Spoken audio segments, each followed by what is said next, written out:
Hey guys, this is sj.hammer, and this is going to be episode number 7.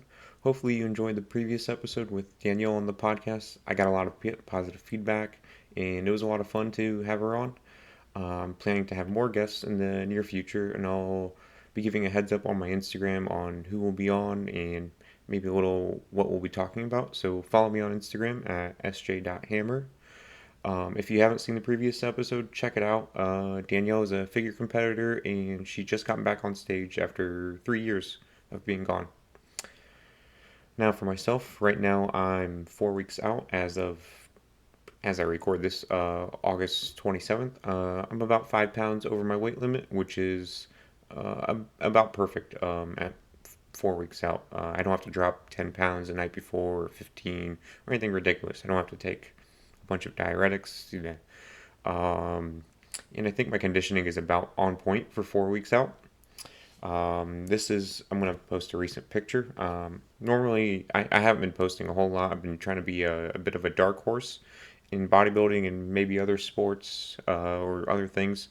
A dark horse is somebody nobody expects to show up. So in bodybuilding, a guy will show up to the show. Nobody heard about him. No one expected him, and he kills it. He's the best one in his category, and ends up winning, or being one of the best. Clearly, I'm not quite a dark horse. I've been posting that I plan on competing in 4 weeks now, but I haven't been posting the pictures a lot. Current pictures, and you could see older ones from previous shows, but I'm trying to keep it a little under wraps. But I wanted to show my subscribers and anybody who's watching this a little of what I look like beyond in a t-shirt. Um, so yeah, I'm pretty happy where I'm at with the conditioning and the size and the posing. Um, my coach is happy too. That's exactly what he said to me today in the email. But how am I feeling with prep is a bit different. Right now I'm feeling cold. Oops, turn that off. There's an alarm. But how am I feeling with the prep? Well, I'm feeling cold all day. I'm in sweatpants. I'm in wearing socks. The thermostat's on 71. Um, and then, so yeah, I'm feeling cold. Today I was driving. I had the heated seats on all the way. I had the heated steering wheel on all the way. Well, there's only one mode for heated steering wheels, but you get the point. And I'm cold, and the temperature outside is like over 80 degrees. So it's very unusual.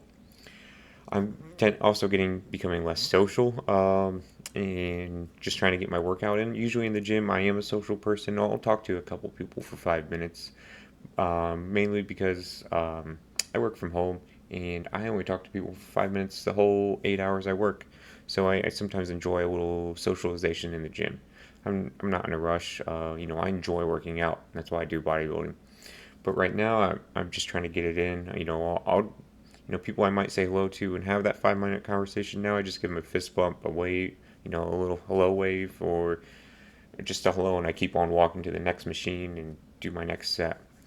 But most people will understand that. I'm sure sometimes, it might come off a little cold, but if you're a competitor, or if you're not a competitor, now you understand a little why, that competitor is just focused on his goal. Danielle was already, unlike me, already works out pretty fast. But now my workouts are becoming faster. Also because I don't have a lot of energy, and I'm just trying to get it in, get it out, do all my sets. Now I can do it in under an hour, 45 minutes, maybe even 30 with certain things. But normally I do take much longer, just because I like to do a lot of sets, a lot of weight. Another thing is I'm cutting back on the heavier sets, the hard sets with or compounds. Like I haven't squatted in about 1 or 2 weeks, about 1 week, um, and I was cutting back on my heavy squats. I like to get down to 2 or 3 reps with squats. I really like to push it. Same with deadlifts and certain other things. But now I'm staying closer to a 10 rep range, or I'm not doing things like the barbell squat or the deadlift. Now, the other day I was doing hack squat. I'm not trying to get injured, not trying to strain anything, whether it's a serious injury or something minor that might just throw me off for a week. It's much easier to get injured this close to a show because you're holding less water and less fat. you can feel the strain on your joints or your spine, like in a squat or deadlift. Even if you're deadlifting properly, you can feel it because a couple weeks ago you weren't feeling anything. So unless your form really changed, it's just everything's drier. The muscles hold water. Speaking a bit quick, another way I'm feeling weak is it feels very difficult to walk up an actual flight of stairs, even though I'm doing 45 minutes on the Stairmaster or the step machine, whatever you call it. Step machine is 10 times easier, but when I go up one flight of stairs, it's like I put so much energy into every single step to get up there. Um, that kind of describes how I'm feeling most of the time. I'm taking one or two naps a day, or just falling asleep accidentally. Um, that kind of covers the physical side. Bones and joints are cracking a lot. Fingers, neck, back, everywhere. Um, I do have 4 weeks from my show, but somebody had asked me, how do I deal with anxiety, like the week before the show, or I guess as you build up to the show. The biggest thing I could say is listening to your coach. Hopefully you did your due diligence and you picked a coach who is good. It's hard to know as a first time competitor. I mean, this is like my fifth one, two, third season, or fourth, no, fourth season. Sorry, yeah, I competed in 2017, 2018, 2020. So it's definitely going to be harder for a first time competitor, whether you picked a good coach or not. Um, but look back at how the progress has been for the past 12 weeks or 16 weeks. Did you progress? So like, can you see a good transformation? Look at his other competitors. How are they doing? And then, trust your coach. At the end of the day, you could pick a different coach, but give yours a chance. Um, Unless there's a bunch of red flags, I would say stick with your coach. Talk to other clients. Um, you do have to watch out for poaching from other coaches, or other competitors might not want to help you out. If you're competing against each other, they might give you bad advice intentionally. Like I know a handful of competitors for the classic physique for the show I'm doing, but I could go to Instagram and look at all their pictures. I did for one of them actually, but it's not helpful. It's not how they're gonna look on the day of the show, and you're gonna forget how good you might look. Um, Hopefully you look. So it doesn't really help, and you can't do anything about them. And if you just keep your head down and listen to your coach, they can't do anything to affect you. So just focus on yourself up till the show. Um, And remember, you are kind of mentally compromised. I kind of mentioned it in a previous episode. You're not thinking straight. You're dieting, and you've got so much doubt. You kind of have to get that out of your head. Breathe. Remember, your coach should know what he's doing. Pick a good coach. Do research on him or her ahead of time when you're picking a coach. Look how much are they posting other clients. How much experience do they have? I can understand wanting a coach who is a friend, or wanting to give them a chance, or who's a new coach, or picking a local coach because you get more FaceTime or close interaction versus a coach who might live far away. My coach lives far away. He lives in New York. We just met for the first time after working together for over 2 years. So I mean, but it's never been a problem for us. I've never needed a whole lot of close interaction. But then you could also pick a famous coach, somebody like Chris Aceto. He's got a great name. He's got a great resume with top bodybuilders like who went to Olympia. But that top coach with the big brand name, he might not give you as much attention because you're a small fry. I mean, to be honest, you aren't helping him as much, and he can only do so much with you. If you are a new competitor, I would kind of say. Um, so those are kind of the ways I would say deal with the anxiety. Just focus on yourself. Try to relax with the posing. For the person who did ask about anxiety, I saw you at the show. I was in the second row. You did great. You didn't show any signs of anxiety. It looked like you were prepared. And so a lot of respect to you, and just keep at it. Anxiety should slowly go away as you do more shows if you decide to. I get nervous. My previous show that I ended up winning the classic overall and winning open middleweight, I remember I was getting spray tanned, and you know, there's other guys getting spray tanned next to me, and you can see them. Uh, that morning, I was texting my coach. I was like, "Hey, John, everybody here looks really great," and I meant that in a nervous way. Like, oh shit. And then he just messaged me back, and he's like, "You're at a bodybuilding show. Everybody should look great." So I was like, "Yeah, you're right. You kind of forget what you look like." And it's easy to look because you see so many great people at a bodybuilding show. But you gotta remember, you look good too, and that's what you came here for. For my first show, my goal was honestly to get top three in my class. I did not know, since I'm shorter. Sometimes there's only three competitors, so it wasn't that bad. Um, but I try to be realistic. I looked at previous shows, like online, what the competitors look like. It's multiple shows to get a general idea. Usually there's one good competitor in each class. As the classes get bigger, if there's three competitors, there's probably one good competitor. If there's a good competitor. If there's 6 or 7 or 8 competitors, there's probably 2 or 3 good competitors, and so on. But if there's 10 or 20 competitors and there's going to be 3 or 4 or 5 good competitors, that's understandable to get fifth out of 20 versus fifth out of 5. There's a big difference. So just do your best. And I'm like me. I want to win the show, but if I lose or get a bad placing, I won't feel bad if I know I came in my best. Um, but if I knew I made some mistakes, that's going to hurt more because I know I could have done better. But it's also a learning experience. There'll be another show. You can do better. You can improve. Just like with lifting, maybe you didn't get that new PR. There's a next time. Just keep on preparing, keep on training. I think I covered that subject pretty well. Yeah, the anxiety hopefully will go away over time. And the more you get on stage, the more experience you have. Okay, I need to catch my breath.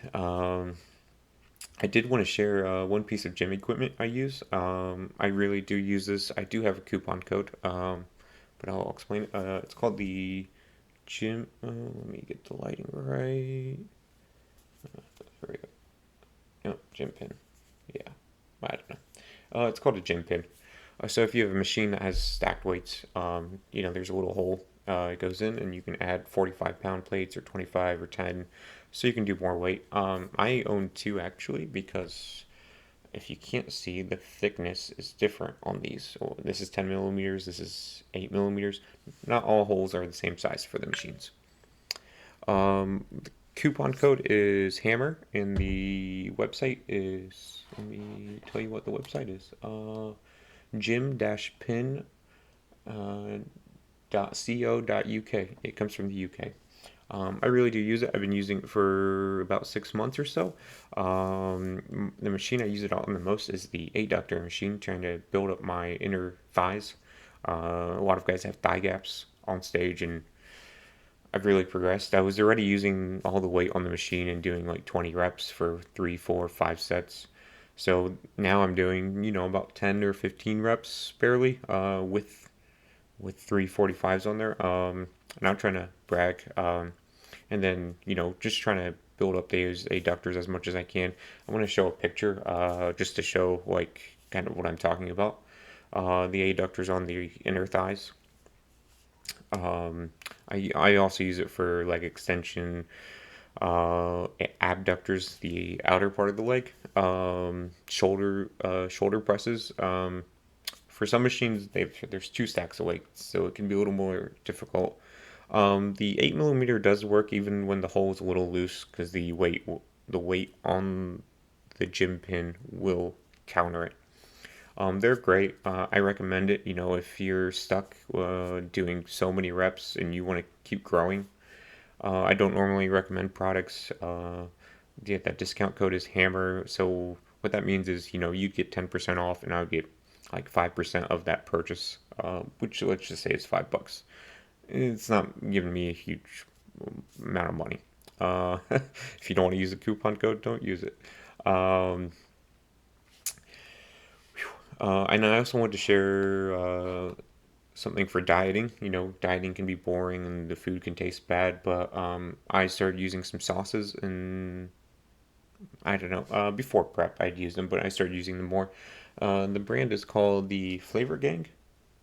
They are out of Texas. The owner is Ross Flanagan, great guy. He's a bodybuilder. He just became a pro like a year ago. The sauces are great. I have no coupon code, so I get nothing out of this. I would like a coupon code if he happens to watch this. This is the takeout sauce. It is, I'm sorry about the lighting, a soy sauce with a little heat on it. I like it. It's not too much heat for me. I'm a pretty mild guy. Um, I also have smoking poppy. That's a great, it's kind of a barbecue taste. That's another one I like. My girlfriend likes them all. I just got her this sriracha maple. She really liked it. She just tried it for the first time today. And then she really likes the mutant sauce, and which is kind of funny because she doesn't know who the mutant is. That is Nick Walker. Um, I think it's funny if you do follow bodybuilding. She's like, I don't know who that guy is, but I like the sauce. There's also Sweet Pappy. That's a good sauce. I ran out of that, and they just came out with a new sauce called Baja. Like a spin on the term Baja. I think it's a chili lime sauce. I haven't been able to get a hold of it because every time I check, it is out of stock. Hopefully, I get it soon, and I'll let you guys know how that tastes. They also um, they also have a few other products, mixed spices. I haven't tried those. And then they have, I think, a flavored cream of rice, like a chocolate flavored or a strawberry flavored. They call it bowl of gains, but looking at the ingredients, it looks like flavored cream of rice. I plan to give that a try. But at the moment, I mean, I like how I make my homemade cream of rice. It's very basic, very simple. But I'm going to give that one a try in the future. I need to catch my breath, speaking in my head very quickly.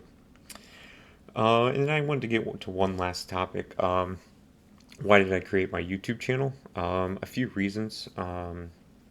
It's fun. It's just been fun. I've been talking about it for a while, and it's been a fun learning experience for myself. Learning with each episode how to try to speak better to the camera, maybe different lighting. And stuff like that, but different editing. I'm trying to improve with each episode, just like when I go to the gym, I'm trying to progress each week. I think I am. Let me know what you think. That would be great. The feedback. Leave something in the comment. I also realized it was a great way to connect with my family and friends and other people who are curious about bodybuilding, or what I do, whether they're into bodybuilding or not, because you might not understand. And I've got family in different states, in different countries, in different continents. And with friends, I have the same different states, different continents, well, obviously different countries. So it's kind of another way to connect with them, especially, you can't always talk to everybody on the phone, or whether it's texting or a phone call. Everybody has a busy life, and then it's even harder when they're in different time zones. Um, and at least in prep, I don't want to talk as much to people. So it kind of, I get to share my bodybuilding experience with people who maybe are a fan of me, or family to me or friends to me, but they don't know how it goes. So I've kind of enjoyed building a stronger connection with everybody. And then a third reason is, for those that don't know, bodybuilding does not pay very well, even professionally. To compare, in the NFL, American football, the like minimum wage for a guy who sits on the bench and plays 0 games all year, I think is about $400,000. Even if it's the worst team, um, he still gets $400,000. In bodybuilding, the best guy gets $400,000 once a year, in the Olympia, in only in the bodybuilding category. Classic physique, the guy wins 30,000 if he gets first place at the Olympia. And the Olympia is the biggest show, and it's only happens once a year. I'm just emphasizing that. And then it gets worse with bikini, with 212 bodybuilding, which 212 bodybuilding is like open bodybuilding, but there's a weight limit. Better for shorter guys.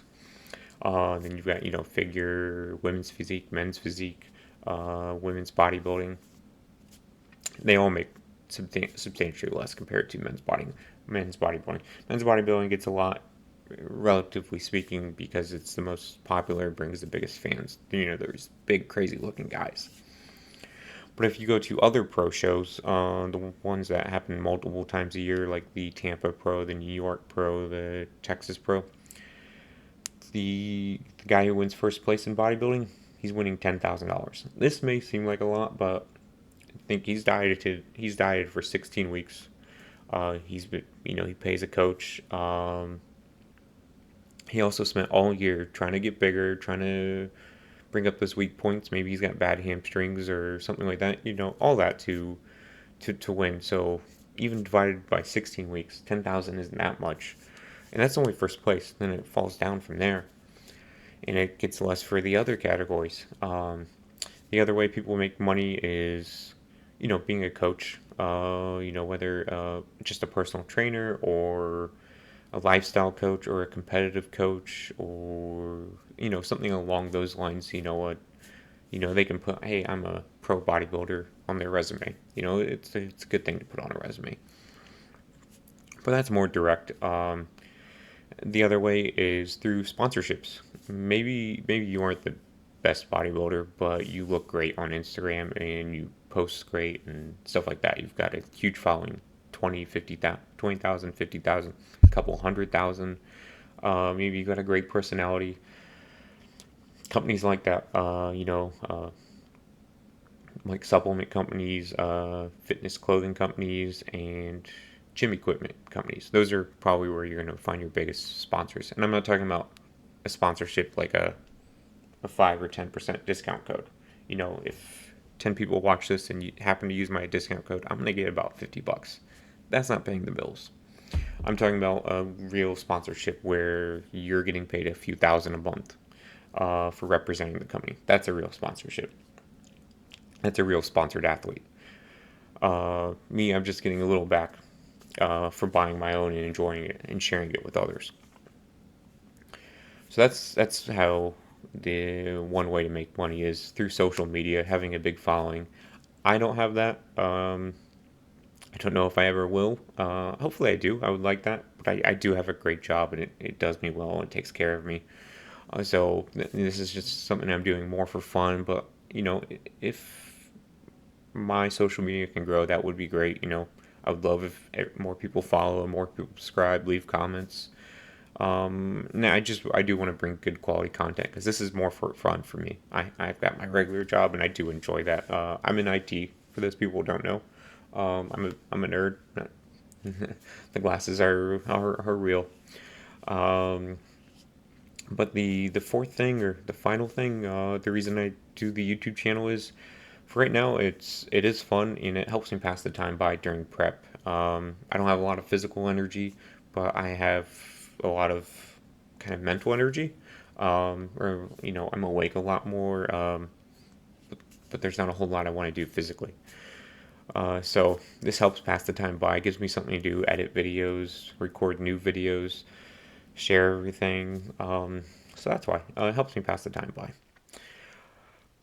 Um, so yeah, I think that wraps up this episode. The next episode, I should have a guest again. I'm not gonna.